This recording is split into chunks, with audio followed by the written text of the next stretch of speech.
আপনি কৃষক, আপনার অধিকারের কথা স্পষ্টভাবে উল্লেখ করা আছে। আপনি শ্রমিক, কোডের মাধ্যমে আপনার অধিকারের কথা বলা আছে। আপনি টিচার, আপনার অধিকারের কথা বলা আছে। আপনি সরকারি কর্মচারী, আপনার অধিকার কি কি, আপনি কতক্ষণ ডিউটি করবেন তার কথা উল্লেখ করা আছে। এক কথায় ভারতবর্ষের প্রত্যেকটা নাগরিকের অধিকারের কথা সুনিশ্চিত করা আছে কোথায়? সংবিধানের মধ্যে। আপনি বললেন আপনার কি কি রাইট আছে, আপনি এক্সট্রা কি বেনিফিট পেতে পারেন, সেটাও আমার দেশ আপনাকে বলে দিয়েছে। কিন্তু আমরা দেখুন পাচ্ছি না বা আমাদেরকে জানানো হচ্ছে না। এটা কৃষি প্রধান এলাকা, ভুল বলছি নাকি? কিন্তু দুর্ভাগ্য, আরেকটু বৃষ্টি হলে সব জমি পানির তলায় যাবে, কারণ এখানে ড্রেনেজের সমস্যা, বৃষ্টির জল পানি ক্লিয়ার হবে তার যে ব্যবস্থাটা ঠিকঠাক নাই, ফলে অল্প বৃষ্টিতেই জমি বা ধান ফসল নষ্ট হয়ে যাচ্ছে। তাহলে কৃষকদের অধিকার হরণ হচ্ছে। এই ফসল নষ্ট হলে আপনারা ক্ষতিপূরণ পাবেন কি পাবেন না অনেক কৃষকই জানে না। আপনারা জানবেন এই কৃষিতে যারা কাজ করে ফসল নষ্ট হলে আপনারা আপনাদের ক্ষতিপূরণ পাবেন, কোথায় গিয়ে পাবেন, কিভাবে অ্যাপ্লিকেশন করতে হবে সেটাও আপনারা জানেন না। প্রত্যেকটা ব্লকে কৃষকদের সহায়তা করার জন্য, কৃষকদের সুবিধার্থে ADA, assistant director of agriculture officer আছে। সেই অফিসার ওই ব্লকে যত কৃষক আছে তাদের সুখ দুঃখে তাদের পরামর্শ দেওয়া, তাদেরকে গাইড করা, আরো বেশি কিভাবে ইনকাম করতে পারে সবটাই জানাবে। এখানে তো কতজন কৃষক আছে, প্রচুর কৃষক এখানে আছে। এবার কতজন কৃষক জানতে প্রত্যেকটা ব্লকে এডিএ বলে একটা পোস্ট আছে, অর্থাৎ অ্যাসিস্ট্যান্ট ডিরেক্টর অফ এগ্রিকালচার বলে অফিসার আছে। একটু হাত তুলে দেখান তো ভাই, আপনি একটু সরে যান, মহিলারা বসে আছে, একটু সরে আসুন। কতজন?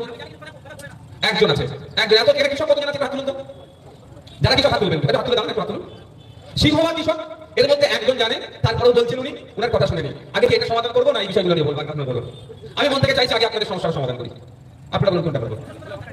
আজকে পরে কালকে অফিসে যাবেন, এডিএ স্যারের সাথে কথা বলবেন, সম্মান দিয়ে কথা বলবেন, স্যার আমি কৃষক, আমার ব্লকে আমার নাম্বার রাখুন আর আপনার নাম্বারটা আমাকে দেন, আমার সুবিধা অসুবিধাতে আমি আপনাকে কন্ট্যাক্ট করবো।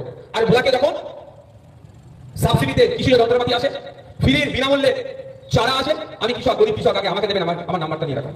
যদি কৃষক এডিএ স্যার না নাম্বার দেয় বা অফিসিয়াল না নাম্বার দেয়, আমার একটা নেতৃত্বের সাথে যোগাযোগ করবেন, ওই এডিএ স্যারের যিনি টপ মোস্ট আছে তার সাথে আমি জবাব দিয়ে বিধানসভার মধ্যে করবো। আপনাকে দিতে হবে, এটা মাথায় রাখবেন। যে অফিসারটা আছে ওখানে, ওই অফিসার যে মাইনে পাচ্ছে, মমতা ব্যানার্জি তার ট্যাক্স থেকে ছাপিয়ে দিচ্ছে না, বা মোদিজি টাকাটা পাঠাচ্ছেন না, ওই টাকাটা কোথা থেকে আসছে? আপনার আমার মেহনতের টাকা ওদের মাইনে হচ্ছে। সুতরাং আপনার আমার জন্য ওই অফিসারকে নিয়োগ করা হয়েছে, আমরাই নিয়োগ করেছি। আমরা একটা সিস্টেম এসেছি, যেমন আমরা দুরকম ভাবে আমাদের দেশটাকে চলে। একটা হচ্ছে প্রশাসনিক ভাবে, আর একটা লেজিসলেচার, দুটো পার্ট। একটা আইন তৈরি আমরা করি বিধায়করা, এমপিরা, আর আইনের বাস্তবায়ন কারা করে? পুলিশ আর অফিসাররা। ভালো করে বুঝবেন আমি কি বলছি। কিন্তু সবার উপরে জনপ্রতিনিধিকে আমরা রাখি। মানে আপনি যে ভোটটা দিচ্ছেন, অফিসার যতই করুন না কেন, তার উপরে আপনার লোককে আপনি প্রতি 5 বছর ছাড়া বসান। যেমন এই যে পুলিশ মন্ত্রী, এই বর্ধমানের দুর্গাপুরের কেসটাতে আপনাকে গ্রেফতার করছে না কেন? পুলিশকে প্রশ্ন করছেন, ঠিক কথা, কিন্তু আপনি ভোট দিয়ে পুলিশকে কিভাবে চালনা করা যাবে তার জন্য একটা লোক আপনি তো ঠিক করে দিয়েছেন।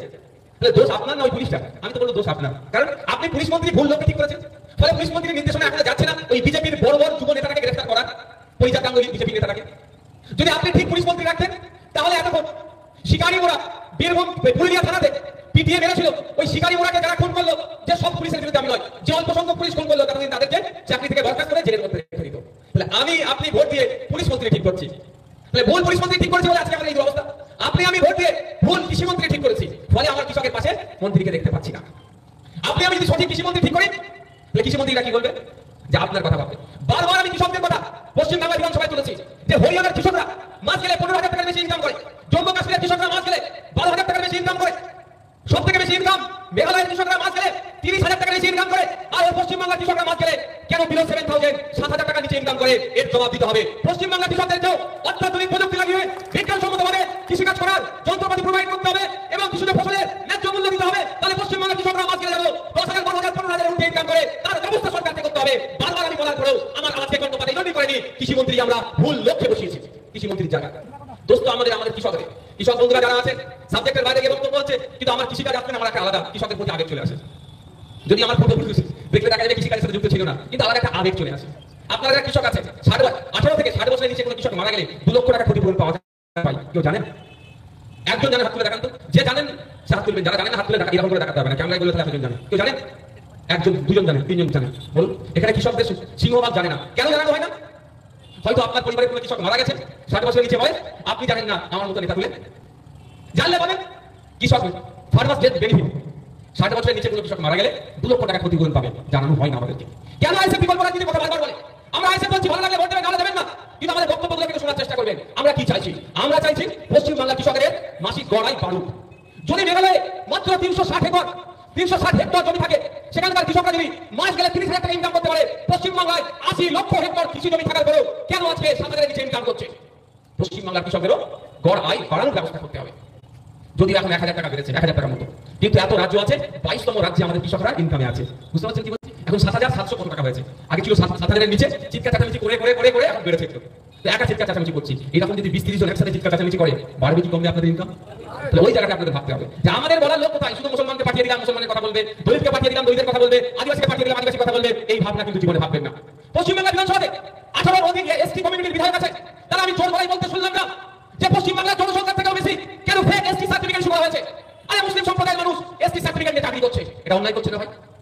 উচ্চবর্ণের মানুষ Banerjee title, Das title, ST কমিউনিটির যে প্রাপ্য যে সংরক্ষিত সিটে চাকরি করছে, এর বিরুদ্ধে বলতে শুনলাম না। জলজমি জঙ্গলে যে স্বাভাবিক অধিকার, সে অধিকার কেড়ে নিয়েছে 2023-এর ফরেস্ট রাইট অ্যাক্ট করে, এর বিরুদ্ধে পশ্চিমবাংলার বিধানসভায় বা পশ্চিমবাংলার জমিনে প্রতিবাদ করতে দেখলাম না। রাজ্য সরকার এসটিদের খুব ভালোবাসে, আদিবাসীদের খুব ভালোবাসে, কিন্তু আদিবাসী সম্প্রদায় 2003 সালে সাঁওতালি ভাষাকে এক শিডিউলের মধ্যে ইনক্লুড করা হয়েছে। টোটাল 22টি শিডিউলভুক্ত ভাষা আছে, টোটাল 22টি শিডিউলভুক্ত ভাষা আছে। আমি একবারের জন্য কোনো বিধায়ককে পশ্চিমবাংলার বিধানসভায় বলতে শুনলাম না এসটি কমিউনিটির যে পৃথক সাঁওতালি মাধ্যম শিক্ষা বোর্ড তৈরি করার জন্য। সেই বলতে হচ্ছে কাকে? সংযুক্ত মোর্চা তথা আইএসএফের বিধায়ককে। তাহলে এসটি কমিউনিটির বিধায়ক নিয়ে লাভ কি হবে? পশ্চিমবাংলার বিধানসভাতে 40-এর অধিক মুসলিম বিধায়ক আছে, কিন্তু পশ্চিম বিধানসভার মধ্যে দাঁড়িয়ে একবারের জন্য বলতে দেখলাম না যে ঈদে 2 দিন ছুটি দেওয়া হোক, 2 ঈদ মিলিয়ে 5 দিন ছুটি দেওয়া হোক। সেই বলতে হচ্ছে কাকে? সংযুক্ত মোর্চা তথা আইএসএফের বিধায়ককে।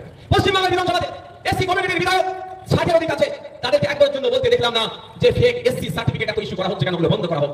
সেই বলতে হচ্ছে কাকে? নওশাদ সিদ্দিকীকে আর সংযুক্ত মোর্চার বিধায়ককে। তাই বন্ধুগণ, আমার বলার বক্তব্য এটাই যে আমরা ভুল লোক চুজ করেছি, ফলে তারা আমাদের কথা বলছে না। ভোট দেওয়ার সময় আপনার আমার কথা মিষ্টি মিষ্টি করে বললেও ভোট মিটে গেলে আপনার আমার কথা বলে যায়। তা বন্ধুগণ, আজকে একটা মেন আরো আলোচনা হবে। 4টে বিষয় আছে, ফেক এসটির কথা তো বললাম, এসটি সার্টিফিকেটে আরো 3টে বিষয় আছে। ওয়াকাফ সংশোধনী আইন 2025 বাতিলের দাবি করছি আমরা। কেন আমরা মানবো না? একটু শুনবেন। কারা শুনতে চান একটু হাত তুলুন তো। আপনারা সবাই শুনতে চান? তার আগে একটা জিনিস শপথ করতে হবে আপনাদের।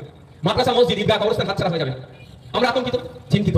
এই সময় আমাদেরকে কি বলছে যে দিল্লিতে গিয়ে আন্দোলন করো। তাহলে দিল্লিতে গিয়ে যারা আন্দোলন করার নিদান দিচ্ছে, 2026 সাল আসছে, ভোটের সময় আমরা শপথ করবো তাদের বিরুদ্ধে ভোট হবে তো? আইএসএফকে ভোট দিতে হবে আমি এটা বলছি না, কিন্তু তৃণমূলের বিরুদ্ধে আপনাকে ভোট করতে হবে। ওদের বুঝিয়ে দিতে হবে যে আমার না ভোট পেলে তুমি নবান্নের চোদ্দ তলায় বসতে পারতে না। আজকে আমার মধ্যে চলে যাচ্ছে, মসজিদ চলে যাচ্ছে, কবরস্থান চলে যাচ্ছে, তুমি আমাকে দিল্লি যাওয়ার নিদান দিচ্ছ। 2026 সালে ভোট আসছে, ভোট চাইতে আসলে তোমাকে আমি দিল্লিতে গিয়ে ভোট চাওয়ার কথা বলবো। পারবেন তো ভাই? আপনার ভোট নিয়ে ঠিক আছে, আর আপনার বিপদে আপনার পাশে থাকছে না। বন্ধুগণ, কেন আমরা বাতিল করতে বলছি? এই আইনে বলা হচ্ছে আপনি 5 বছর আপনাকে প্র্যাকটিসিং ইসলামের মধ্যে থাকতে হবে। What is the meaning or what is the definition of practising Islam? Practising ইসলামের মানে বা প্র্যাকটিসিং ইসলামের সংজ্ঞাটাকে কিন্তু বলে দেয়নি এই আইনের মধ্যে, কিন্তু বলছে কি আপনি 5 বছর প্র্যাকটিসিং ইসলামে থাকলে তাহলে আপনি নতুন করে হজ করতে পারবেন। তাহলে নতুন আইনে যা জমি কেড়ে নেবে সেটা বুঝতেই পারছি আমরা। তার জন্য মামলা আমি করেছি সুপ্রিম কোর্টে, মাথায় রাখবে। কোনো দিদি করেনি, কোনো অভিষেক ব্যানার্জি করেনি, আপনার এমএলএ এমপি করেনি, আমি সুপ্রিম কোর্টে মামলা করেছিলাম, মাথায় রাখবে। তো নতুন আইনে কি বলছে?